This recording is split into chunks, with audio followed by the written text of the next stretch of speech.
Hello students, welcome back to Mangla tutorials. मैं महेंद्र मंगला। आज हम करने वाले हैं इशू ऑफ शेयर्स। ये चैप्टर आईएससी और सीबीएसई दोनों के एग्जाम में हेल्प करेगा। तो ये जो चैप्टर है काफी इंपॉर्टेंट चैप्टर है, तो इसे स्टार्ट करते हैं। सबसे पहले हम बात करते हैं, अगर कोई शेयर 10 रुपीज का कंपनी 10 पे सेल करती है तो इसको क्या बोलते हैं? मेरे साथ आप बोल सकते हैं, एट पार। अगर मान लो 10 का शेयर कंपनी 12 पे सेल करेगी तो क्या बोलेंगे? At premium. आपने कहा सर शेयर हमेशा 10 का होगा, जरूरी नहीं है। 50 रुपीज का शेयर अगर 50 रुपीज पे सेल कर रही है तो एट पार, 50 का 55 पे कर रही है तो एट प्रीमियम, 100 का शेयर 110 पे कर रही है तो प्रीमियम, 100 का शेयर 100 पे कर रही है तो पार। डिस्काउंट पे इशू करना अलाउड नहीं है, पहला पॉइंट। दूसरा point, if the company issue 10,000 shares, 10,000 shares issued, issued को हम करते हैं ऑफर फॉर सेल। कितने शेयर इशू करे? 10। Public applied for 10,000 shares. कितने शेयर इशू करे? 10,000। पब्लिक ने कितने सब्सक्राइब किए? सब्सक्राइब का मतलब पब्लिक ने कितने अप्लाई किए? कितने? 10,000। तो हाँ, कंपनी ने इशू करे 10,000, पब्लिक ने अप्लाई भी 10,000 करे। इसको क्या बोलेंगे? Full subscription. Full subscription. और फुल सब्सक्रिप्शन में पूरा क्वेश्चन 10,000 पर ही चलने वाला है। मान लीजिए कंपनी ने इशू करे 10,000 शेयर्स। आपने कहा सर हमेशा 10,000 ही शेयर इशू करेगी? नहीं, ये तो मैं एग्जांपल ले रहा हूं। कंपनी ने ऑफर करे 10,000, public applied for 9,000 shares.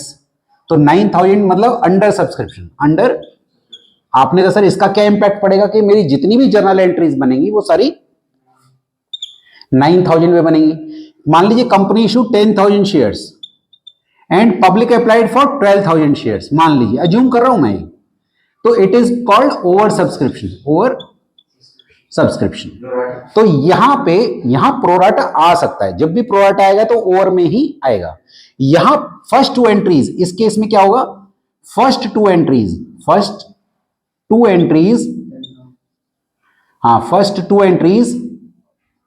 Will be on 12,000 shares. पहली जो दो एंट्री बनेंगी वो 12,000 शेयर्स में बनेगी, and rest will be on 10,000 shares. मतलब क्या होगा? कंपनी ने इशू करे 10,000, पब्लिक ने अप्लाई 12,000 शेयर्स की। It's a case of over subscription. तो पहली दो एंट्री इस पे बनाइए, बाकी सारी एंट्री इस पे चलेंगी। ठीक है, it's a case of over subscription. यहां तक क्लियर होगा पॉइंट? अच्छा, अब कुछ टर्म्स मैं डिस्कस करना चाहूंगा। पहला होता है authorised share capital. Authorised share capital. अब ये जो टर्म्स हैं, authorised share capital, issued share capital, subscribed share capital, called up and paid up capital, तो ये जो है ये आपको हेल्प करता है किसके लिए? बैलेंस शीट को बनाने के लिए। तो आपका एक चैप्टर है financial statement of company ISC में, और सीबीएसई में भी एक चैप्टर है जिसके अंदर आपको हेडिंग्स और सब हेडिंग्स बताने पड़ते हैं। मोर ओवर आपके लिए इशू ऑफ शेयर्स में एक अलग से सेपरेट क्वेश्चन आ सकता है, just to show the share capital in the balance sheet. It is extract of balance sheet. वहां भी ये टर्म हेल्प करेगी। What is authorized share capital? जरा बताइए authorized share capital क्या होता है? authorized share capital जो होती है registered share capital है, that is the maximum shares which a company can issue in its lifetime. That is what called authorized share capital. उसके बाद आता है issued share capital. issued share capital. issued share capital क्या होता है? issued share capital is that part of authorized share capital which the company offered to the public. That is what called issued share capital. उसके बाद होता है subscribed share capital. Subscribed share capital जो होती है, इसका मतलब कितना पब्लिक ने अप्लाई किया। इसके दो हिस्से होते हैं, पहला सब्सक्राइब्ड एंड फुली पेड, और दूसरा होता है subscribed and not fully paid. Not fully paid. अब जो ये नॉट फुली पेड होता है, ये वो लोग हैं जिन लोगों ने कुछ अरियर किया है, कुछ लोगों ने कुछ पैसा नहीं दिया है, तो इसमें लेस कॉल इन अरियर हो जाएगा, less call in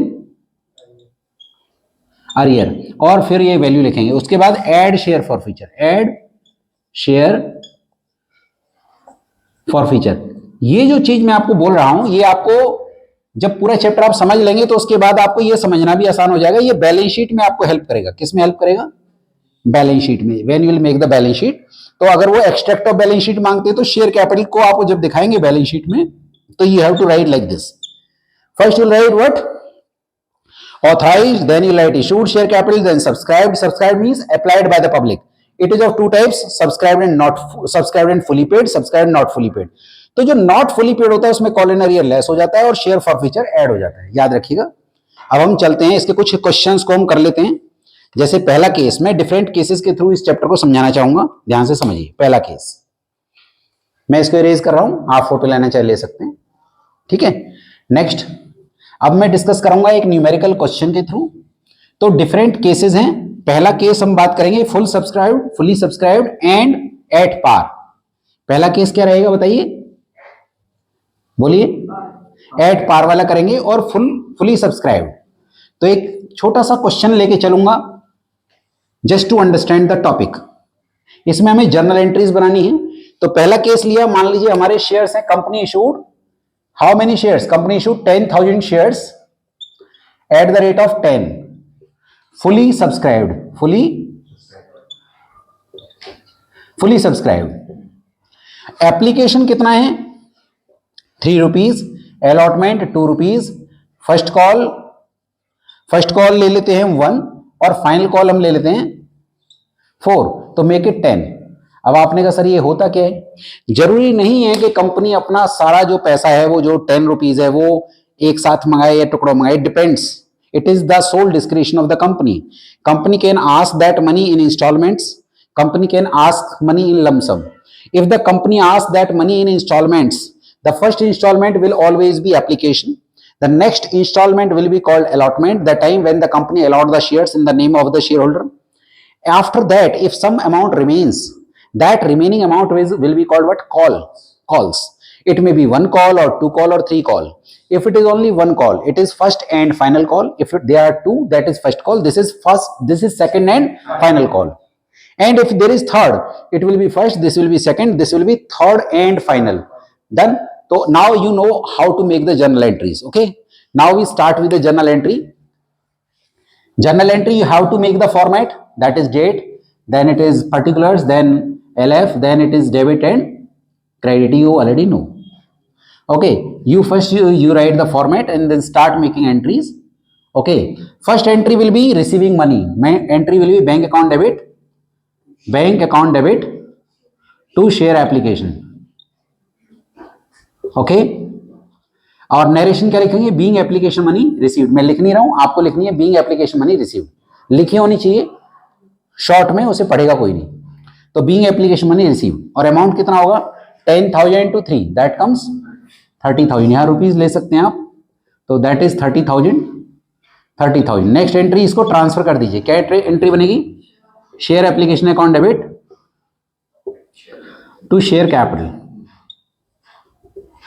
done, being application money transfer to share capital, amount वही सेम आ जाएगा 30,000 एंड 30,000। डन। नेक्स्ट, अगला एंट्री क्या बनेगा, बोलिए जल्दी जल्दी बोलिए। अब अगली एंट्री में रिवर्स हो जाएगा, पहले ये फिर ये, अब इसमें ये एंट्री पहले बनेगी। एप्लीकेशन काट दीजिए, अलॉटमेंट लिख दीजिए। क्या एंट्री बनेगी, share allotment account debit to share capital. कितना अमाउंट आएगा, दैट इज 10,000 to 2, 20,000। डन। अब इसको नेक्स्ट एंट्री क्या बनेगी बोलिए, bank account debit to share allotment, amount वही सेम 20,000। आपको क्लियर होगा कि पहले हम रिसीव करते हैं फिर ट्रांसफर करते हैं। अब उसके बाद हम ये एंट्री पहले बनाएंगे, allotment to capital, bank to allotment. अगली एंट्री बोलिए, share first call. Very good, बोलिए। हाँ, शेयर फर्स्ट कॉल पहले ड्यू करेंगे, share first call account debit to share capital, और जब रिसीव करेंगे तो हाँ, bank account debit to share first call, वही सेम अमाउंट है। कितना आएगा, 10,000 to 1, दैट कम्स 10,000, और फिर यहां भी 10,000। फिर अगली एंट्री बोलिए जल्दी से। नरेशन में लिख नहीं रहा हूं, आप लिख दीजिएगा आराम से। Being allotment money due, being allotment money received, being first call money due, being first call money received. Next entry, share final call, हाँ सेकंड एंड फाइनल भी लिख सकते हो, फाइनल भी लिख सकते हो, account debit to share capital. कितना अमाउंट आएगा, इट कम्स 10,000 to 4, 40,000 40,000 और जब रिसीव करेंगे तो bank account debit to share final call कितना अमाउंट, वही सेम 40,000। ये पहला केस हो गया, डन, क्लियर। तो यहां ये बेसिक एंट्रीज हो गई, इतना आसान तो क्वेश्चन आने वाला नहीं है, केवल अंडरस्टैंडिंग के लिए। अब इसी क्वेश्चन में मैं थोड़ा सा मोल्ड करूंगा, ध्यान से देखिएगा। ये पहला केस हो गया, ये हो गया केस 1। अब ये कौन सा केस था, एट पार था और फुल सब्सक्रिप्शन था, at par and full subscription. अगला जो हम क्वेश्चन इसी में करेंगे, इशू कितना करा हमने, 10,000 और पब्लिक ने अप्लाई कितना किया, नॉट फुली। अभी अगला केस हो जाएगा केस 2। केस 2 में हम क्या लेके चल रहे हैं कि आपने इशू करे 10, पब्लिक ने अप्लाई कितने किए, पब्लिक अप्लाइड 9,000 शेयर्स। तो ये कौन सा केस हो जाएगा, अंडर सब्सक्रिप्शन। तो यहां क्या होगा अब कि यहां एंट्रीज तो वही रहेंगी, केवल अमाउंट चेंज हो जाएंगी। अब आप अमाउंट्स इसमें फिल कर लीजिए जल्दी से। तो ये अगला केस भी कंप्लीट हो गया हमारा। अगर हम इनके अमाउंट चेंज कर देते हैं तो ये क्वेश्चन कंप्लीट, इससे हमारा टाइम भी बचा और हमें अंडरस्टैंडिंग भी हो गया कि ये हमारा कौन सा केस हो गया, अंडर सब्सक्रिप्शन। को अमाउंट्स कितने आएंगे, अब सारा क्वेश्चन 9 पे चलने वाला है। 9 इंटू 3 बोलिए जल्दी से, 27, फिर 27, नेक्स्ट बोलिए 18,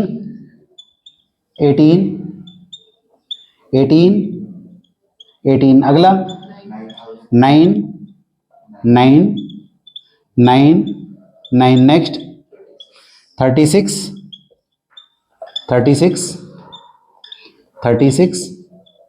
एंड 36, डन। तो ये हमारा सेकंड केस भी कंप्लीट हो गया। अब हम चलते हैं थर्ड केस पे, ठीक है।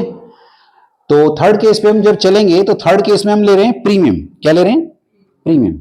तो प्रीमियम में क्या करेंगे, इसी क्वेश्चन में मैं थोड़ा सा हल्का सा मोल्ड कर देता हूं, इसको मैं हटा रहा हूं क्योंकि ये सेकंड केस कंप्लीट हो गया। Now we are on third case number 3।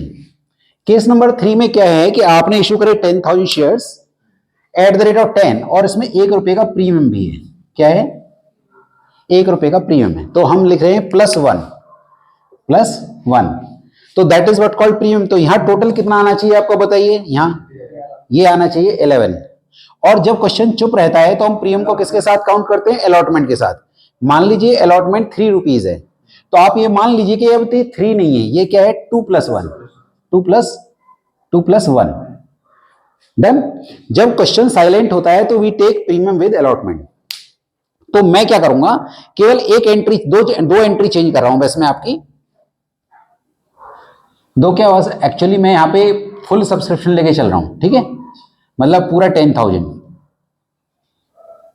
Simple उसमें लेके चल रहा हूं मैं आपका कि अगर मान लो कंपनी ने इशू कितने करे 10,000 और पब्लिक ने अप्लाई कितने करे 10,000, तो कैसे होगा देखिए। अगर कंपनी ने इशू करे 10,000, पब्लिक अप्लाइड फॉर 10,000 शेयर्स, तो पूरा क्वेश्चन 10,000 पे ही चलेगा। तो पहला एंट्री तो वही आएगा 30,000, ये भी 30,000, बट अब जो ये अलॉटमेंट की एंट्री आएगी यहां पे आ जाएगा 2 सिक्योरिटीज प्रीमियम, ये ड्यू एंट्री में, डन, क्योंकि सिक्योरिटी प्रीमियम ड्यू एंट्री में आता है। तो इसको कितने से इंटू करोगे आप, इंटू 2, इसको कितने से करोगे इंटू 1 और इसको इंटू 3, तो कितना आ जाएगा, 10 से इंटू करेंगे तो 30,000, 20,000 और 10,000। पर जो रिसीव करेंगे तो रिसीव वही करेंगे जो हम अलॉटमेंट के सामने कितना है 30, तो वो हम रिसीव कर लेंगे। कोई डाउट हो तो बता दीजिए। अब अगली एंट्री नॉर्मल है, 10 इंटू 1 कितना आएगा, 10,000 और ये आपका आ जाएगा कितना 40,000। बताइए भी, कोई डाउट हो तो बोल दीजिए मुझे आप।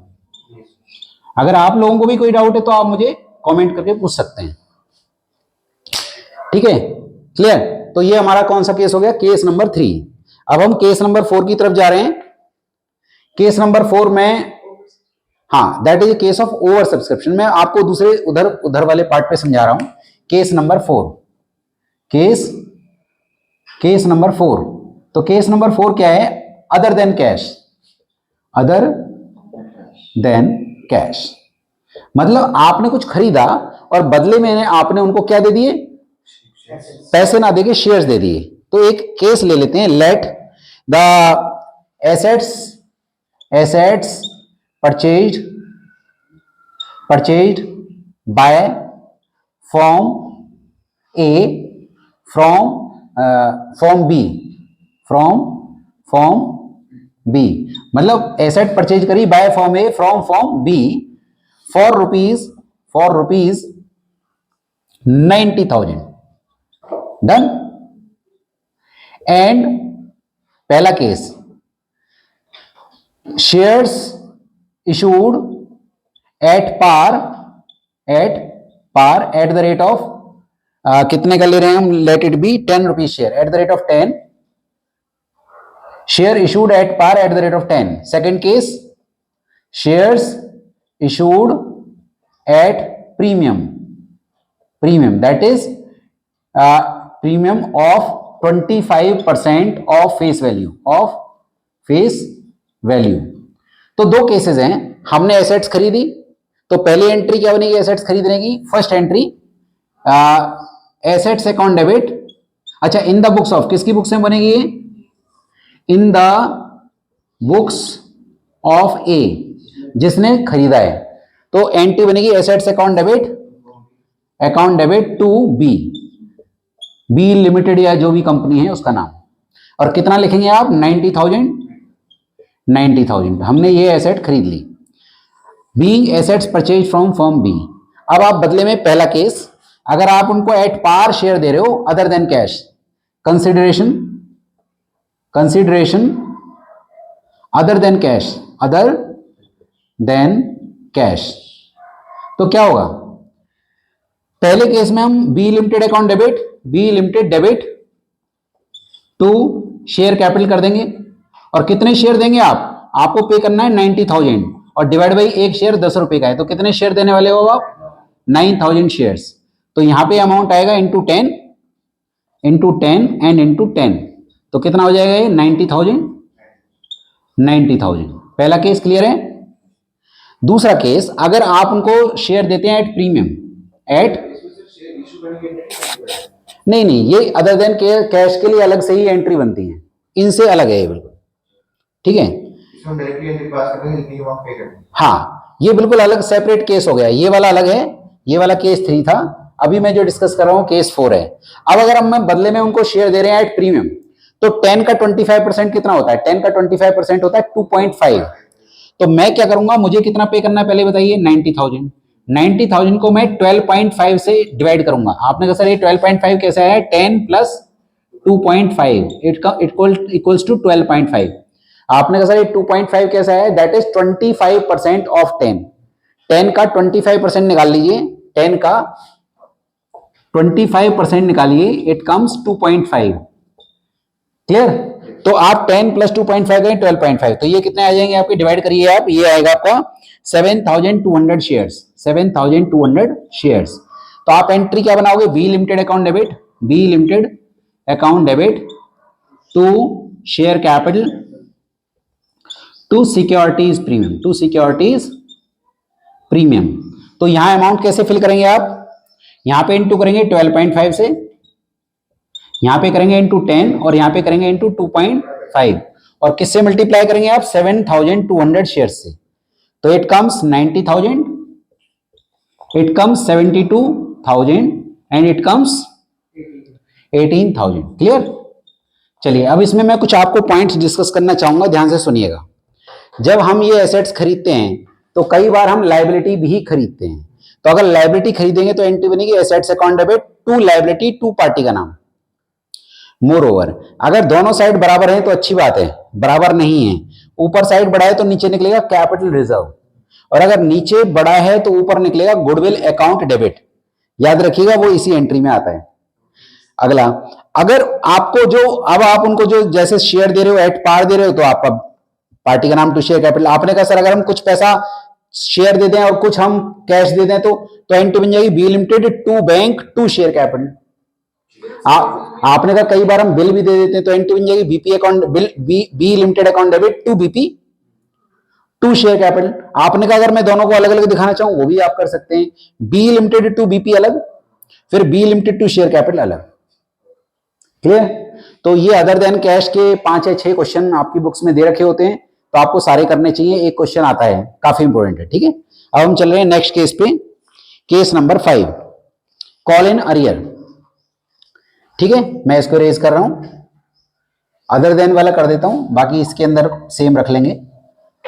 अब हम केस नंबर 5 पे चल रहे हैं, वो है call in arrear. Call in arrear का मतलब होता है कि किसी पर्सन ने कुछ अमाउंट पे नहीं किया, तो that is what called call in, क्या बोलेंगे?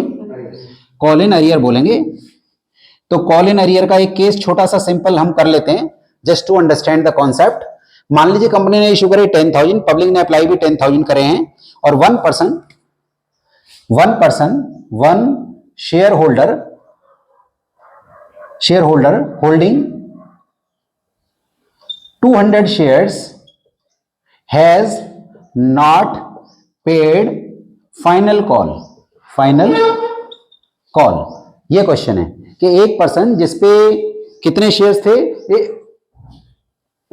कितने शेयर्स थे, 200 shares, has not paid the final call, उसने फाइनल कॉल पे नहीं किया, तो हम क्या एंट्री बनाएंगे?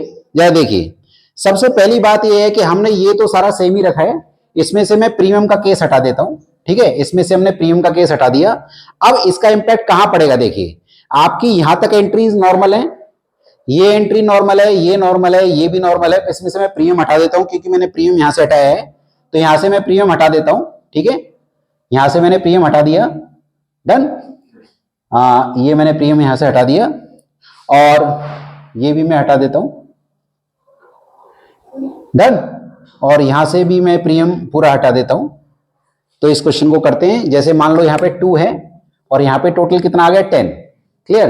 तो यहां पे हमारी पहली एंट्री 10 इंटू 3 30 30 30 30 हो गया।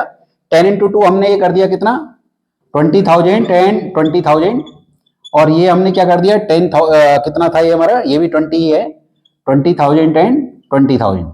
यहां पे हमें प्रॉब्लम कहां पे हुई है? देखिए, केवल फाइनल कॉल पे। तो जब हम फाइनल कॉल को ड्यू करेंगे, तो फाइनल कॉल की ड्यू एंट्री भी नॉर्मल होगी। देखिएगा आप, फाइनल कॉल की ड्यू एंट्री भी नॉर्मल होने वाली है, केवल रिसीविंग एंट्री चेंज हो जाएगी। एक पर्सन जिसपे 200 शेयर थे, उसने फाइनल कॉल पे नहीं की, तो कितना पे नहीं किया उसने? 200 into 4, it comes ₹800 is the arrear. तो 2 चॉइस है आपकी। एक चॉइस मैं यहां लिख रहा हूं, फर्स्ट चॉइस क्या है कि आप इसका अरियर का अकाउंट खोलिए ही मत। तो क्या एंट्री बनेगी? Bank account debit to share final call. कितना अमाउंट आएगा इसमें? फिर आपका 800 कट कर दीजिए, आना कितना था 40,000, तो ये आएगा 39,200 एंड 39,200 बस। और दूसरा चॉइस है कि आप कॉलिनरी अकाउंट खोल लीजिए। मैं तो प्रेफर करता हूं कॉलिनरी अकाउंट खोल लेता हूं।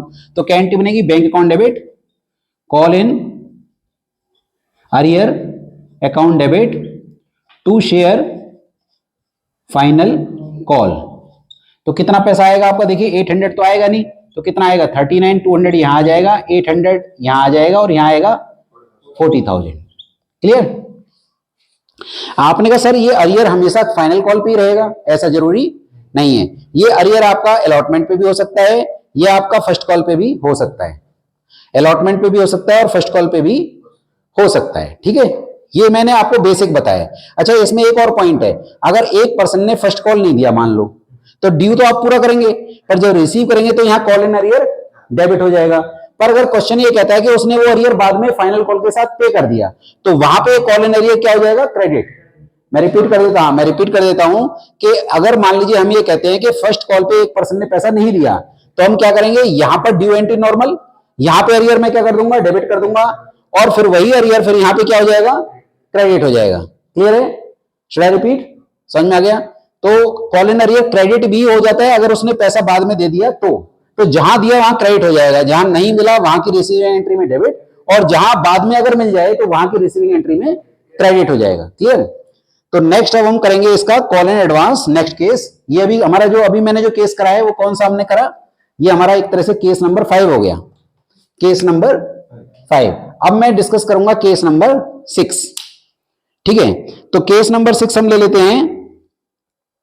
अब हम केस नंबर 6 करेंगे। तो केस नंबर 6 क्या है हमारा, केस नंबर 6 में हम लेंगे कॉल इन एडवांस। अच्छा, एक और बात याद रखिएगा, अगर क्वेश्चन में interest on call in arrear की बात की जाती है तो कितना परसेंट रहेगा। कॉल इन अरियर पे कंपनी इंटरेस्ट लेगी और कॉल इन एडवांस पे देगी। तो अरियर पे लेगी 10% अगर रेट गिवन नहीं है तो एज पर द आर्टिकल्स, और जो देगी वो 12% पर एनम देगी कॉल इन एडवांस पे। ठीक है, 10% लेगी कॉल इन अरियर पे, कॉल इन एडवांस पे देगी तो 12%। अब हम नेक्स्ट केस पे चल रहे हैं, that is call in advance. तो कॉल इन एडवांस में हम कह रहे हैं one share holder holding 200 shares paid final call, paid the amount has paid final call with first call, with first call. मतलब एडवांस का मतलब ये होता है कि पैसा पहले मिल गया, तो उसको क्या बोलते हैं, कॉल इन एडवांस। तो हम क्या करेंगे, हम इनकी एंट्रीज को चेक कर लेते हैं। क्या करेंगे हम, पैसा कहां मिला पहले बताइए, फर्स्ट कॉल पे, और पैसा किसका था, फाइनल कॉल का। तो 200 into final call, 200 into final, final कितना आपका ₹4, कितना आ गया ₹800। तो हम क्या करेंगे कि जो जहां मिला कहां आपको, फर्स्ट कॉल पे मिला, तो फर्स्ट कॉल की रिसीविंग एंट्री में क्रेडिट कर देंगे। क्या करेंगे हम, to call in advance receiving entry में, फर्स्ट कॉल की रिसीविंग एंट्री में कॉल एडवांस क्रेडिट कर देंगे ₹800। आपने कहा सर 800 ही क्यों, क्योंकि ये फाइनल का पैसा था, पैसा तो फाइनल कॉल का था ना, मिला फर्स्ट पे है, तो 200 इंटू फाइनल कॉल, तो यहां तो ये क्रेडिट हो जाएगा। और डेबिट कहां होगा, ये डेबिट होगा ये जहां पर मिलना था, कहां मिलना था, ये फाइनल कॉल पे, तो फाइनल कॉल की रिसीविंग एंट्री में डेबिट हो जाएगा। तो call in advance account debit, call in advance account debit to share final call. तो यहां पे आएगा 39,200, यहां पे 800, और यहां पे आ जाएगा 40,000। तो एक बार यस है, यस। तो मैंने बताया कि इसका रूल ये है, पहले ये देखिए पैसा कहां का था और मिला कहां। पैसा फाइनल का था, मिला फर्स्ट पे। आपने कहा ऐसा भी हो सकता है अलॉटमेंट में मिल जाए, बिल्कुल मिल सकता है। आपको बस ये देखना है जहां मिला वहां की रिसीविंग एंट्री में क्रेडिट हो जाएगा, और जहां मिलना था वहां की रिसीविंग एंट्री में डेबिट हो जाएगा। हाँ, ये अमाउंट जरा मैं सही कर देता हूं, कौन सा वाला, हाँ ये 10,800 हो जाएगा, क्योंकि आपका जो 10,000 एक्स्ट्रा हो गया ना ये, तो इट कम्स 10,800। क्लियर? बाकी एंट्रीज हमारी नॉर्मल रही।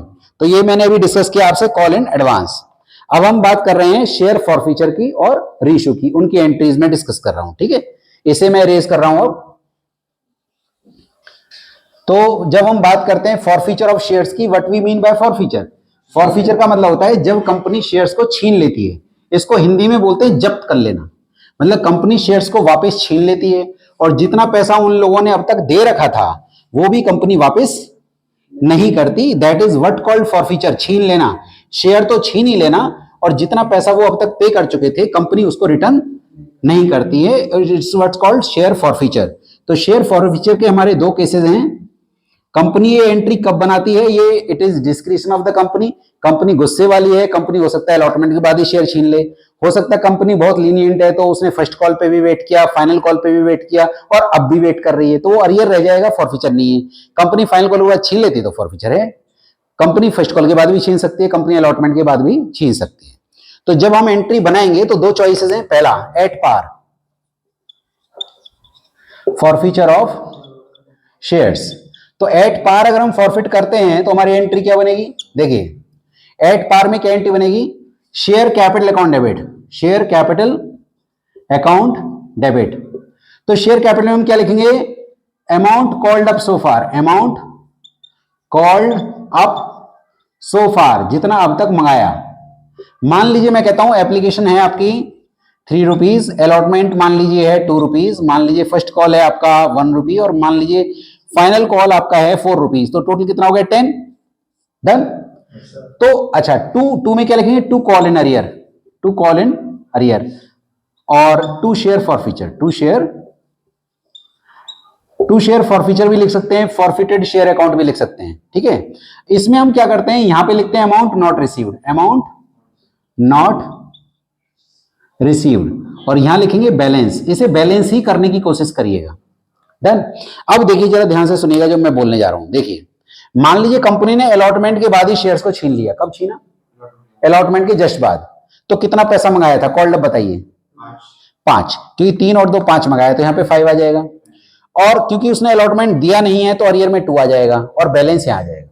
मान लो कंपनी ने फर्स्ट कॉल के बाद शेयर्स को छीना, फर्स्ट कॉल के बाद छीना, ना तो उसने अलॉटमेंट पे किया ना उसने फर्स्ट कॉल पे किया, और कंपनी ने शेयर्स को छीन लिया, तो कितना कॉल्ड अप है बताइए? 3 + 2 5 + 1 6, तो यहाँ पे 6 आ जाएगा, यहाँ पे अरियर में आ जाएगा 2 + 1 3, और यहाँ बैलेंस आ जाएगा। मान लो उसने ना तो अलॉटमेंट पे किया ना उसने फर्स्ट कॉल पे किया ना उसने फाइनल कॉल पे किया, तो कॉल्ड अप कितना माना जाएगा? पूरा 10, क्योंकि मंगाया पूरा है, तो यहाँ 10 आ जाएगा। और अरियर में कितना आ जाएगा? ना उसने अलॉटमेंट दिया ना ये दिया ना ये दिया, तो 2 + 1 3 + 4 7 अरियर में आ जाएगा, यहाँ फॉरफीचर आ जाएगा। आपने कहा सर अगर अरियर में हम अरियर ना लिखना चाहें तो देखिए पहली बात तो अगर आप फुल क्वेश्चन सोल्व कर रहे हैं और वहां पे आपने अरियर का अकाउंट खोला है तो अरियर लिखना ही पड़ेगा यहाँ, और अगर आपने अरियर का अकाउंट नहीं खोला है, आपने डायरेक्ट लिखा है, जैसे मान लो अलॉटमेंट पे पैसा नहीं मिला तो बैंक टू अलॉटमेंट लिखा है, अरियर का अकाउंट नहीं खोला, तो उस केस में आपको यहाँ टू अलॉटमेंट अलग लिखना है, टू फर्स्ट कॉल अलग लिखना है, टू फाइनल कॉल अलग लिखना है। तो ये याद रखिएगा कि अगर आप अरियर का अकाउंट खोलते हैं पूरे क्वेश्चन के अंदर तभी आपको यहाँ अरियर को क्रेडिट करना है।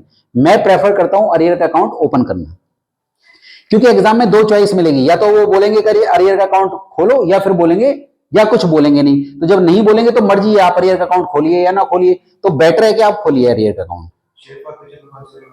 हाँ, शेयर फॉरफीचर में हमेशा बैलेंस कर दीजिए जितना पैसा कंपनी खा गई है। मान लो कंपनी ने 1000 रुपए मंगाए और उसने 800 रुपए नहीं दिए, तो कितना पैसा कंपनी खा जाएगी? 1000 - 800, ये से बैलेंस कर दीजिए। ठीक है, नेक्स्ट। हाँ देखिए मेरे हिसाब से आपको बैलेंस ही करना चाहिए। अगर आप इसको कैलकुलेट करने की कोशिश करते हैं तो ये वेस्टेज ऑफ टाइम है, क्योंकि आपने अपनी मेहनत केवल इन 2 जगह पे करनी है, यहाँ पे और यहाँ पे। अगर आपने इन दोनों को सही लिख दिया तो ये अपने आप ही सही आ जाएगा। ठीक है, नेक्स्ट आगे चलते हैं हम। अगर एट प्रीमियम का केस है, किसका है? एट प्रीमियम का। अगला केस क्या है? At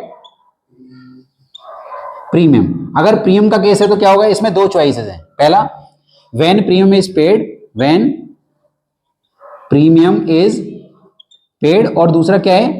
when premium is not paid.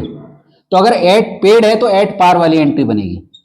और आपने कहा सर हमें कैसे पता चलेगा पेड है नॉट पेड है? तो आप ये चेक कीजिए प्रीमियम है किसके साथ। मान लो प्रीमियम है किसके साथ? अलॉटमेंट के साथ, और हम अलॉटमेंट को कितना ले लेते हैं? अलॉटमेंट को हम 3 ले लेते हैं, और ये 3 है और इसमें 2 + 1 है, मतलब 1 रुपए का प्रीमियम है, और ये 11 है। डन। जरा ध्यान से सुनिएगा, उसने फर्स्ट एंड फाइनल कॉल पे नहीं की। क्या पे नहीं किया? फर्स्ट एंड फाइनल कॉल पे नहीं किया, तो इसका मतलब उसने अलॉटमेंट दे दिया है, मतलब उसने प्रीमियम दे दिया है। तो कौन सी एंट्री बनाओगे आप? एट पार वाली, मतलब यही एंट्री बना दीजिए। इस एंट्री में प्रीमियम लिखने की जरूरत नहीं है। डन। मैं रिपीट कर देता हूं, मान लो उसने फर्स्ट और फाइनल कॉल पे नहीं की, तो कॉल्ड अप कितना है? पूरा 10।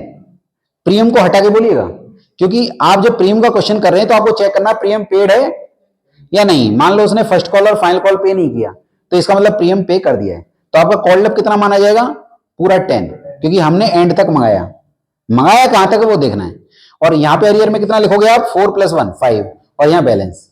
बट अगर इसी क्वेश्चन में मैं ये कहूं कि ना तो उसने अलॉटमेंट दिया, ना उसने फर्स्ट कॉल दिया, ना उसने फाइनल कॉल दिया, तो क्योंकि उसने अलॉटमेंट नहीं दिया है तो ये माना जाएगा कि उसने प्रीमियम भी नहीं दिया है। तो हम क्या करेंगे इसमें? यहां पे एंट्री अब जो बनेगी ये इजी रहेगी, शेयर कैपिटल अकाउंट डेबिट। अच्छा, आपने कहा ये शेयर कैपिटल सर आप डेबिट क्यों कर रहे हो? पूरे क्वेश्चन में आपने शेयर कैपिटल को क्रेडिट किया हुआ, क्योंकि रिवर्सल एंट्री है, कंपनी छीन रही है तो वो डेबिट हो जाता है। तो share capital account debit to. अच्छा, यहां सिक्योरिटीज प्रीमियम भी डेबिट होगा। यहां रूल ये है कि अगर उसने प्रीमियम पे नहीं किया है तो प्रीमियम वैसे क्रेडिट होता है, तो यहां डेबिट हो जाएगा। तो securities premium account debit to call in arrear, to call in arrear, to share forfeiture, to share. अब यहां पे जो अमाउंट आएगा, मान लीजिए ये 500 शेयर्स थे। कितने शेयर्स थे? 500 शेयर्स थे, और 500 शेयर्स ने ना तो ये पे किया, ना उसने ये पे किया, ना उसने ये पे किया। तो 500 इंटू कितना करोगे आप? यहां वेरी गुड, 500 इंटू 10, क्योंकि जब उसने फाइनल कॉल पे नहीं किया तो फाइनल कॉल तक मंगाया था तो इंटू 10, और क्योंकि उसने प्रीमियम भी पे नहीं किया तो 500 इंटू 1, और यहां पे अरियर में कितना आ जाएगा, ना तो उसने ये पे किया ना ये किया ना ये, तो 3 + 1 4 + 4 8, यहां इंक्लूडिंग प्रीमियम आएगा। ये क्या आएगा, इंक्लूडिंग प्रीमियम, याद रखना इंक्लूडिंग प्रीमियम, प्रीमियम साथ में आएगा अरियर में। अगर प्रीमियम आपने डेबिट कराया है तो क्रेडिट में प्रीमियम इंक्लूड होके आएगा। तो 3 + 1 4 + 4 8, तो इस 3 में प्रीमियम इंक्लूडेड है, तो कितना आ जाएगा ये 500 इंटू 8, तो ये कितनी वैल्यू आ गई बोलिए 5000, ये कितनी आ गई 500, और ये कितनी आ गई नहीं 4000, और यहां बैलेंस हो जाएगा 5500 माइनस 4000 कितना आएगा बोलिए 1500, ये कंपनी पैसा खा गई। क्लियर, ये समझ में आ गया। अब हम बात करेंगे री इशू की। किसकी बात करेंगे, री इशू। तो री इशू के 3 केसेस हैं। री इशू, री इशू का मतलब कंपनी इन शेयर्स को किसी और को सेल कर रही है। अगर एट पार करती है, एट पार, तो क्या एंट्री बनेगी, bank account debit, bank account debit to share capital, to share capital. मान लीजिए हमारा शेयर 10 का था, कंपनी 10 पे सेल कर रही है, तो यहां पे 10 आ जाएगा। मान लीजिए कंपनी कह रही है कि हम प्रीमियम पे इशू करेंगे, एट प्रीमियम, एट प्रीमियम। मान लो 10 का शेयर कंपनी 12 पे सेल कर रही है, री इशू कर रही है, किसी और को बेच रही है, तो क्या एंट्री बनेगी, bank account debit, bank account debit to share capital to securities premium, to securities premium. तो यहां पे अमाउंट कैसे आएगा, यहां 12, यहां पे 10 और यहां पे 2। अगर कंपनी उसको डिस्काउंट पर इशू करती है, आपने कहा सर डिस्काउंट तो आप मना कर रहे थे, डिस्काउंट पर इशू नहीं होगा, रीशू है, तो एट डिस्काउंट, एट डिस्काउंट। तो डिस्काउंट कहोगे, डिस्काउंट नहीं बोलेंगे, तो bank account debit, share forfeiture account debit, share forfeiture account debit to share capital, to share capital. तो यहां पे मान लो 10 का शेयर कंपनी 9 पे सेल कर रही है, तो यहां 9, यहां 1 और यहां 10। एक और पॉइंट ये है कि कंपनी जब यहां डिस्काउंट पे इशू करेगी तो मैक्सिमम डिस्काउंट कितना होगा, जितना कंपनी ने फॉरफिट करा है उससे ज्यादा डिस्काउंट नहीं हो सकता। कंपनी मान लीजिए यहां पे 2000 रुपीज खा गई है, तो यहां डेबिट जो होगा वो मैक्सिमम कितना हो सकता है 2000, अगर सारे शेयर इशू करते हैं तो। डन। तो अब हम नेक्स्ट उस पर चलेंगे। अब हमारा नेक्स्ट टॉपिक रहेगा आपका, अच्छा इस एंट्री को बनाने के बाद एक एंट्री और बनती है, याद होगा आपको, नेट अमाउंट जो होता है वो कहां ट्रांसफर हो जाता है, share forfeiture account debit, share forfeiture account debit to capital reserve, to capital reserve. आपने कहा सर ये एंट्री क्या है, देखिए मान लो कंपनी यहां पे कितना खा जाती है 2000, और यहां पर कंपनी को नुकसान हो जाता है मान लो 1500 का, कितना 1500 का यहां नुकसान हो जाता है, और कंपनी यहां कितना खा गई है 2000, तो यहां पे 500 ट्रांसफर हो जाएगा कैपिटलिज्म में, 500 कहां ट्रांसफर हो जाएगा कैपिटलिज्म में। बट प्रॉब्लम तब आती है कि अगर मान लीजिए ये जो आपने फॉरफिट करे वो मान लो कितने शेयर थे, मान लो ये थे 100 शेयर्स, और आपने रीइश्यू कितने करे, मान लीजिए 80 शेयर्स, तब क्या होगा, तब हम क्या करेंगे 2000 को कितने से डिवाइड करेंगे 100 से, और रीइश्यू कितने करे आपने इंटू 80, तो इंटू 80 कर देंगे, तो कितना आएगा ये, तब वो आएगा 1600 में से फिर हम वो 1500 हम क्या कर देंगे इसमें से लेस, तो कितना आ जाएगा 100। तो ये 100 जो है वो हम ट्रांसफर करेंगे कहां कैपिटलिज्म में, अगर ऐसा हो जाए तो। मैं रिपीट कर देता हूं, मान लीजिए मैं ये सारी अजम्पशन बेस मैंने वैल्यूज लिखी हुई हैं, मान लीजिए यहां 2000 रुपीज आते हैं और ये 100 शेयर से रिलेटेड है, मान लीजिए यहां 1500 आते हैं और ये कितने शेयर से रिलेटेड है 80 के, हमने सारे शेयर इशू नहीं करे, तो मैं क्या करूंगा इसको डिवाइड करूंगा 100 से और इनटू कर दूंगा 80, तो जो ये वैल्यू आएगी इसमें से जो लॉस है उसको लेस कर दूंगा और फिर हम वो ट्रांसफर कर देंगे कहां कैपिटलिज्म में। डन। अब हम नेक्स्ट चल रहे हैं प्रोराटा, इस चैप्टर का सबसे main part, that is what called pro rata, तो वो हम डिस्कस करेंगे। तो प्रोराटा का मतलब क्या होता है, जब कंपनी कम शेयर अलॉट करती है, that is what called pro rata, more applicants getting less number of shares. और जब भी प्रोराटा आएगा तो वो हमेशा ओवर सब्सक्रिप्शन में ही आएगा, फुल सब्सक्रिप्शन या अंडर सब्सक्रिप्शन में कभी भी प्रोराटा नहीं आ सकता। प्रोराटा मतलब उसी प्रोपोर्शन में, उसी रेशो में। तो ये कब अराइज होगा जरा बता दीजिए मुझे, when it will arise, only in case of over subscription. और आपने कहा कि सर कंफर्म है कि ओवर सब्सक्रिप्शन में प्रोराटा आएगा ही, वो श्योरिटी नहीं है। केवल ओवर सब्सक्रिप्शन में अगर आपने ज्यादा एप्लीकेंट्स को कम शेयर दिए इज कॉल्ड प्रोराटा। एक सिंपल क्वेश्चन के थ्रू समझना चाहेंगे। मान लीजिए एप्लीकेशन कितना है आपका 3 rupees, allotment 2 rupees, first call आपका है 2.5 और फाइनल कॉल भी हम लेके चल रहे हैं 2.5, मेक इट 10। और क्वेश्चन ये कह रहा है कि कंपनी ने कितने इशू करे, इशूड 20,000 शेयर्स, कितने शेयर इशू करे एट द रेट ऑफ 10। और पब्लिक ने अप्लाई कितने किए, पब्लिक अप्लाइड फॉर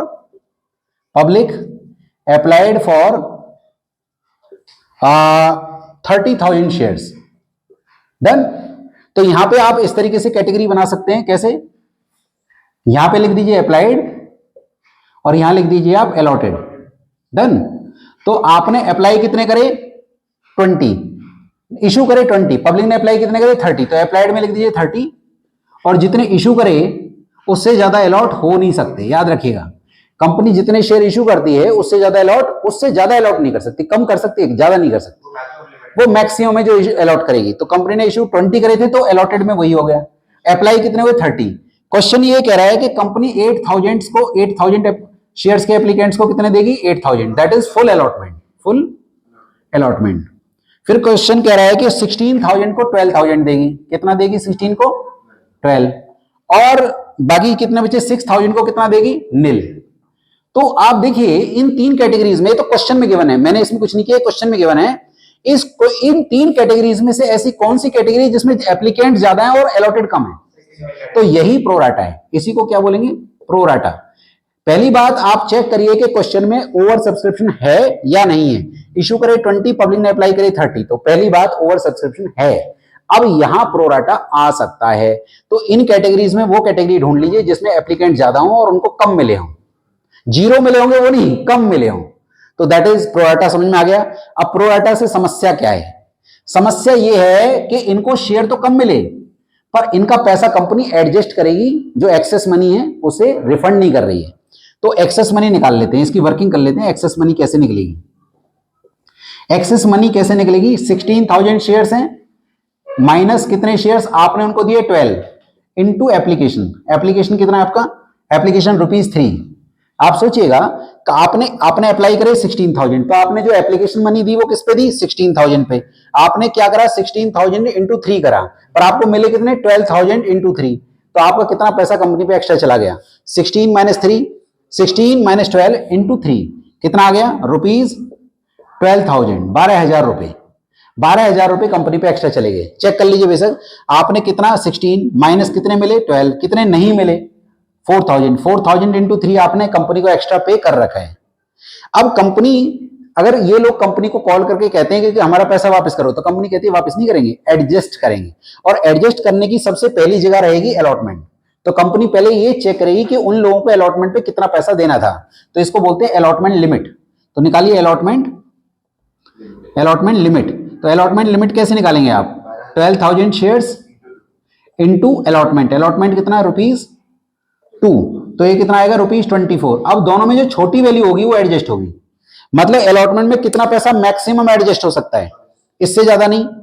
तो इन दोनों में जो छोटी वैल्यू है वो एडजस्ट होगी। तो छोटी कौन सी वैल्यू है 12, तो ये एडजस्ट हो जाएगी। कहां एडजस्ट हो जाएगी, एडजस्टेड इन अलॉटमेंट, ये अलॉटमेंट में एडजस्ट हो जाएगी। आपने कहा सर एक बात और बता दीजिए कि ये बताइए कि अगर मान लीजिए ये आपका 30,000 होता तो क्या होता, तो आप कितना एडजस्ट करते, दोनों में जो छोटा है, अगर ये 30,000 होता और ये 24,000 है लिमिट, तो आप किसको एडजस्ट करते 24 को एडजस्ट करते। फिर बाकी जो 6,000 बचता वो या तो फर्स्ट कॉल में एडजस्ट होता या रिफंड होता। कॉल में आप अपनी मर्जी से एडजस्ट नहीं कर सकते जब तक क्वेश्चन ना कहे, आप कॉल में नहीं ले जा सकते। अगर क्वेश्चन साइलेंट है कि एक्सेस मनी कहां जाएगा, तो आपका अगर कुछ पैसा बच जाता है, मान लो ये एक्सेस मनी ज्यादा हो और ये कम हो, तो इसे तो आप एडजस्ट कर दोगे, पर जो बाकी बचेगा वो आप रिफंड कर दोगे अगर क्वेश्चन साइलेंट है। क्वेश्चन ने बोला कॉल में, तो कॉल में एडजस्ट होगा। चलिए रिफंड कर लेते हैं। अब रिफंड कितना है 6,000 को नील, रिफंड कितना है आपका 6,000 विल गेट व्हाट नील। तो एप्लीकेशन कितना है आपका, एप्लीकेशन है 3 रुपीज, तो ये आपका रिफंड कर देगी कंपनी। कितना रिफंड कर रही है ₹18,000। तो अब एंट्रीज बना लेते हैं।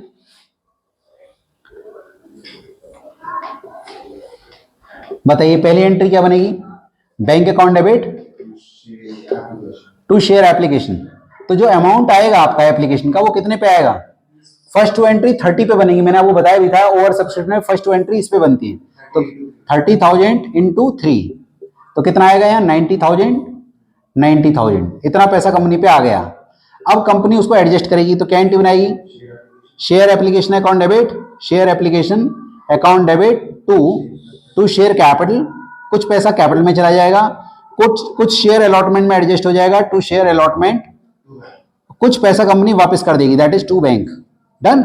तो देखिए आपका यहां तो 90,000 ही आएगा, वही सेम अमाउंट, पर कैपिटल में जो जाएगा वो कितना जाएगा? वो जाएगा 20,000 पे। किस पे जाएगा? 20,000 इंटू 3 लिख देता हूं, 20,000 इंटू 3 तो कितना जाएगा बोलिए? 60,000 तो कहां चला जाएगा? कैपिटल में। अलॉटमेंट में कितना जाएगा? देखिए 12,000 मैंने अभी निकाला है, और रिफंड कितना होगा आपका? 18,000 will be refunded. Done. Narration की टेंशन मत लीजिए, being application money due, being application money transferred and rest money adjusted. अगली एंट्री बताइए, share allotment account debit, share allotment account debit to share capital. अब amount किस पे? अब सारी एंट्री किस पे चलेंगी? मैंने बोला था फर्स्ट टू एंट्री इस पे चलेंगी, अब बाकी सारी उस पे चलेंगी। तो 20,000 इंटू कितना करेंगे आप? 2, तो ये कितना आ जाएगा? 40,000 और जब रिसीव करेंगे तो 40,000 में से कितना पैसा ऑलरेडी आ चुका है? ये 12 आ चुका है। तो अगली एंट्री क्या बनेगी? Bank account debit, bank account debit to share allotment, to share allotment. तो इसे डायरेक्ट कट कर दीजिए आप, 40 में से 12 आ चुका है तो कितना पैसा आएगा? 28 अब आएगा। अब इससे आगे की एंट्री नॉर्मल है, share first call account debit to share capital. अब तो हमारा सारा क्वेश्चन 20 पे ही चल रहा है। 20 इंटू 2.5 कितना आ गया? 50,000।